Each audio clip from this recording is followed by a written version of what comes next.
on the phone. You see, the vast majority of Muslims today, or such a huge number of Muslims today, that are educated. Maybe they're educated with a bachelor's, master's, maybe they're physicians, but they're middle class or upper middle class or upper class. You know what the assumption is in so many Muslim minds? That Islam is backwards. And it's not just Islam, they think religion itself is backwards. We're living in modern times, and as a result of modernity, we have to keep up with the times, and Islam is one of those things that is holding us back. Islam is not dealing with things that are happening right now.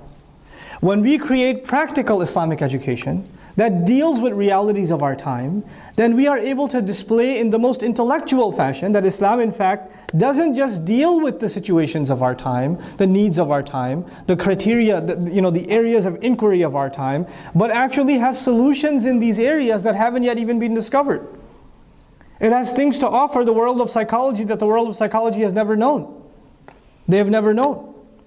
I'm a basic level student of psychology. I can tell you Islamic psychology can revolutionize how psychology is studied. It can completely revolutionize it.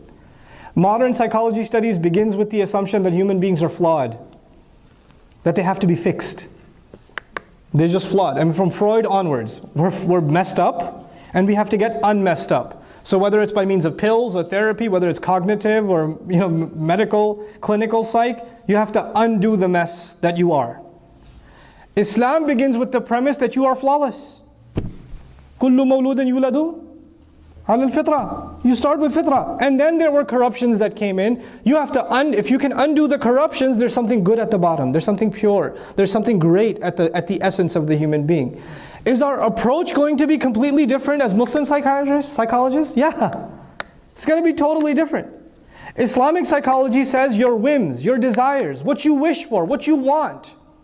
Allah put that in you, but you have to control it in order to achieve happiness. If you let your desires control you, you will be miserable in this dunya and in the akhirah. Modern psychology says do what feels good. Do what feels good. That's what they'll tell you. What makes you feel comfortable?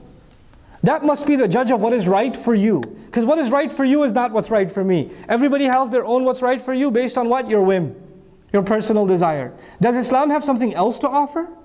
Even on the psychological side? Absolutely. And I'm not a PhD in psychology. I'm just basic level, bachelor's level psychology. But I'm telling you, we have a completely different worldview to offer.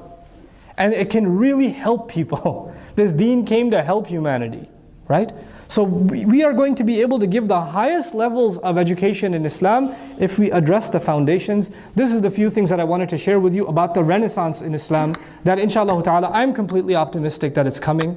If we have the vision for it and we have the drive for it, bi'idhnillah ta'ala, we will achieve it. In our own lifetime, we will see a revolution in how Islam is understood all across the world, and the ummah will be uplifted in its information, in its understanding, and in its application. Barakallahu li wa lakum. I'll open it up at this point, inshallah ta'ala, for questions and answers, but before that, Suhail and some of the associates at Sofa are going to make some announcements for you guys. Jazakumullah.